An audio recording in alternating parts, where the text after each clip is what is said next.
अस्सलाम वालेकुम। Female infertility पे हमारी वीडियोस चल रही हैं। तो फीमेल इनफर्टिलिटी औरतों का जो बांझपन है, औलाद का ना होना, हमल ना होना, उसके अंदर एक वजह जो होती है वो एंडोमेट्रियोसिस होती है। एंडोमेट्रियोसिस क्या चीज़ है?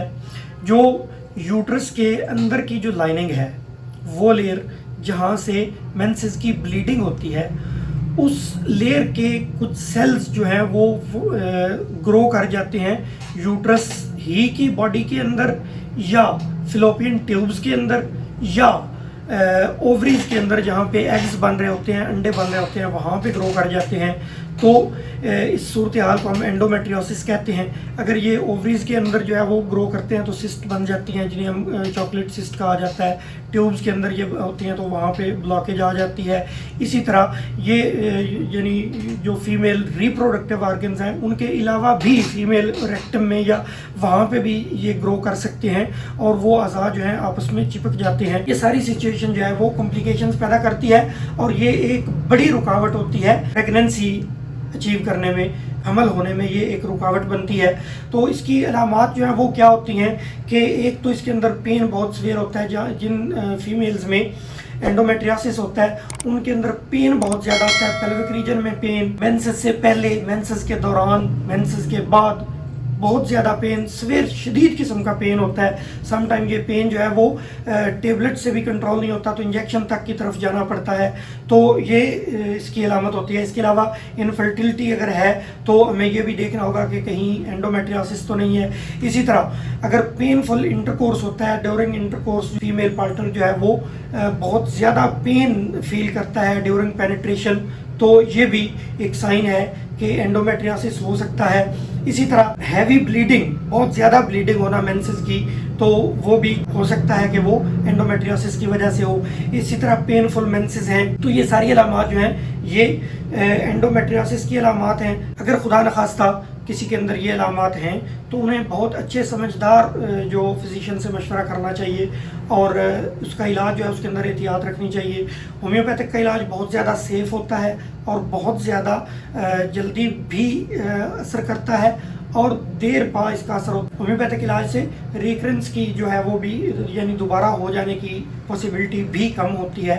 तो इसके लिए होम्योपैथी के अंदर इसकी बहुत अच्छी मैनेजमेंट है, बहुत अच्छा इसका जो है वो ट्रीटमेंट है, जिसमें मुख्तलिफ़ किस्म की मेडिसन है, जिनमें अगर बहुत ज़्यादा पेनफुल मेंसेस हैं, हैवी ब्लीडिंग है, यूट्रस प्रोलैप्स है, तो इस सिचुएशन में ट्रिलियम पेंडुलम, और अगर एंडोमेट्रियोसिस की वजह से बहुत ज़्यादा मोटापा पेल्विक रीजन में आना शुरू हो गया है तो उसके लिए जो है वो ट्रिलियम पेंडुलम बहुत अच्छी मेडिसिन है। इसी तरह अगर एंडोमेट्रियोसिस के पेशेंट्स के मेंसेस में क्लॉट्स बहुत ज़्यादा आते हैं तो वहाँ पे होम्योपैथिक मेडिसिन सिबाइना बहुत अच्छा काम करती है। इसी तरह बहुत ज़्यादा हैवी ब्लीडिंग है, पेन है, तो ऐसी सूरत हाल में थैलेप्सी बरसा एक मेडिसिन है होम्योपैथिक की, बहुत अच्छा काम करती है। इसी तरह अगर प्रोलैप्स की फीलिंग आती है, पेशेंट ये महसूस करती है कि पेल्विक रीजन में नीचे की तरफ खिंचाव है, नीचे की तरफ बोझ है, जो पेल्विक रीजन में ऑर्गन्स हैं नीचे की तरफ निकल जाएंगे और उसको समेट के अपने आप को बैठना पड़ता है, सिमट के वो क्रॉस लेग्स करके बैठती है। टांग के ऊपर टांग चढ़ा के बैठना जो है वो उसको थोड़ा सा सुकून में रखता है। तो ऐसी सूरत हाल में सीपिया बहुत अच्छी मेडिसिन है।